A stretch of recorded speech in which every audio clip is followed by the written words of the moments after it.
volta com o programa Imóveis Grandes Ideias e nesta semana recebemos o Dr. Rui Souza, advogado, que vai levantar um pouco das questões jurídicas do dia a dia do imóvel. Rui, no primeiro bloco nós levantamos quais são os principais problemas e principais atenções que nós temos que ter quanto à parte judicial de um imóvel. Até um assunto que foi abordado pelo Sérgio, quando ele esteve aqui, o engenheiro, que são as questões de levantar toda a documentação antes de comprar um imóvel.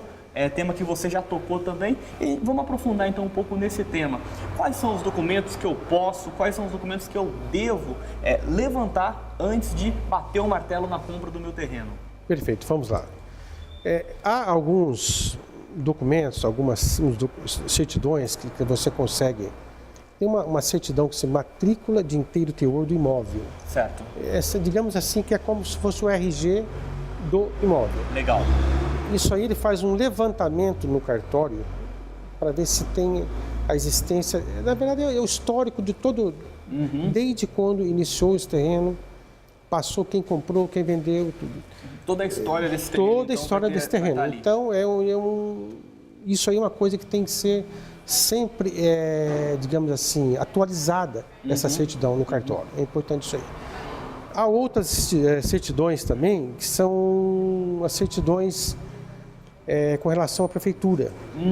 Isso é muito importante. Está tudo legal, né? Está tudo legal esse imóvel. Você está tudo em taquites com relação às taxas, com relação ao IPTU do imóvel. Muitas vezes a pessoa compra, como eu disse, e depois acaba descobrindo que realmente há algumas pendências com relação a isso aí.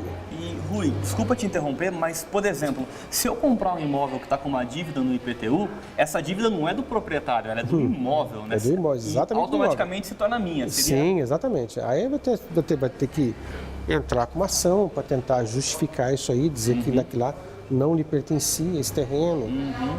E que entra a figura do advogado para tentar desmembrar ou destrinchar esse caso aí. Algumas certidões que, normalmente, quando você fala para que a pessoa vá pedir para o vendedor, muitas vezes a pessoa não gosta muito. Você vai no distribuidor, no cartório, e manda pedir essa certidão. Certo. Essa certidão do distribuidor civil. Lá consta se você... distribuidor civil. Se você tem alguma pendência, você tem alguma ação judicial correndo. Isso da pessoa, do proprietário do terreno atual. Proprietário do terreno, que pode comprometer futuramente aquela pessoa que adquiriu. Olha só, tá? Isso é bem interessante. Então, além da documentação do próprio terreno, Sim. eu posso pedir a certidão do distribuidor Sim, exatamente. Que eu vou ter as informações a respeito da situação da pessoa. Né? Tem muitos casos que a pessoa está respondendo uma ação trabalhista, que isso aí é uma coisa que pode comprometer também aquele bem.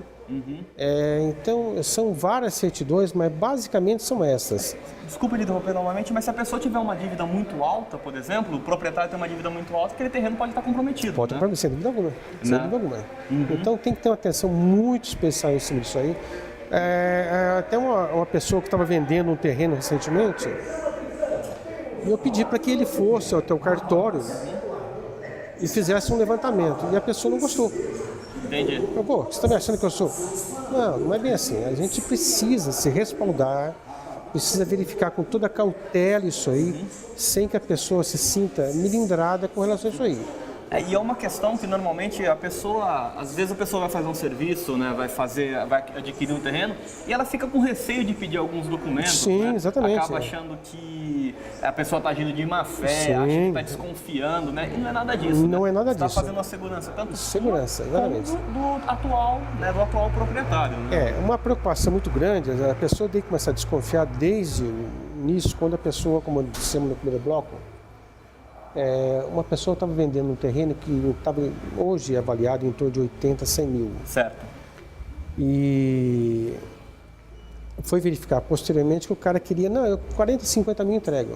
Então é uma coisa que a pessoa já começou a ficar um pouco... Tem que abrir o olho, né? Abrir o olho, tá. Então, é uma atenção especial. Existe também uma outra certidão também que você levanta na prefeitura para verificar se aquele imóvel ou se aquele terreno ou aquela área ela não está sendo desapropriada. Certo. Muitas vezes acontece a pessoa compra um determinado lote e depois descobre futuramente que aquilo lá vai ser desapropriado. Então, a pessoa que era dono do imóvel ou do terreno, ela já sabia que já estava comprometido. Sim. Uhum. Mas ele vendeu e a pessoa não tomou o cuidado de verificar isso aí. Quando foi verificar, já estava comprometido. Né? Uhum. Então são diversas certidões aqui. Sim. Já citamos 3 então. A primeira que você citou, Rui, foi... Foi aquela de inteiro teor. Certo, Você inteiro cartório. teor. Exatamente. Do imóvel, tem a certidão do civil, tem essa trabalhista que você pode verificar também, tem essa desapropriação para ver se não existe, tudo isso na prefeitura. Essas são as principais, teria alguma outra que é importante? Só essas eu consigo a segurança? Como? Praticamente, basicamente são essas, certo. Né? São se não tiver nenhum outro problema, sim, exatamente. Além do habite, né? Que foi falado, né? O habite é uma coisa para saber se você está realmente regular diante da prefeitura. Está apto, entendeu? Né? Então, toda essa certidão faz parte de um processo todo, que é necessário para a pessoa garantir que ela não venha ter problema futuramente. Né? Comprou com segurança, né? Não vai ser levantado nada, não vai ter nenhuma surpresa. 100 milímetros para a pessoa que vai, né? A pessoa que tem que entender isso aí, é importante isso aí. E é uma questão que a gente levantou, né, Rui? Às vezes a pessoa acaba evitando de pedir um documento por causa, acha que é algum cuidado, acha que a pessoa vai achar que ela está agindo de má fé, acha que vai achar que está desconfiada e não é isso. Normalmente, né, qualquer documento que você vai pedir a pessoa, você pede o CPF, né, e o RG. Já com o CPF e o RG, você consegue chegar no distribuidor e verificar, olha, quero saber, paga-se uma taxinha, certo. Não sei quanto que é o valor correto. Taxa de serviço. Taxa de serviço, faz um levantamento, depois de 2, 3 dias ele já te apresenta, olha, essa pessoa não tem nenhum processo contra ela, está tudo certinho, não tem nenhum probleminha, tal. Mesmo modo na área trabalhista, né, para verificar que se não é uma pendência. Basicamente é isso, né, isso aí é um início para você ter uma segurança futura, né? Já garantiu o que você falou, né? Não é uma desconfiança, não é nada. Só está garantindo a segurança. Sim, exatamente. E garantindo que não vai ter problemas para ninguém, né, Rui? Exatamente.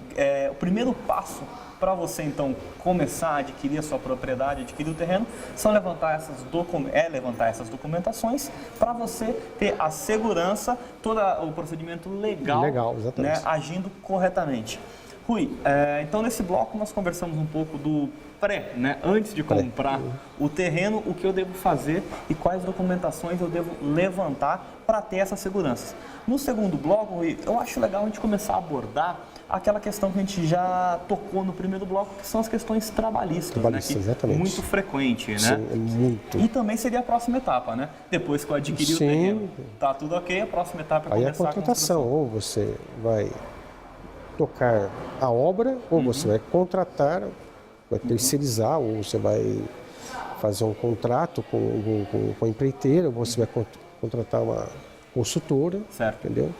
E aí eu te passo. Em todos os casos temos que ficar atento a essas questões trabalhistas, Sem né? dúvida alguma. Então, no segundo bloco, nós vamos tocar nesse assunto, abordar um pouco mais essas questões trabalhistas que você de casa tem que ficar atento na hora da construção, na hora de um reparo do seu imóvel. Já, depois do intervalo comercial, apoios culturais do nosso programa, estaremos de volta com o programa Imóveis Grandes Ideias. É rapidinho.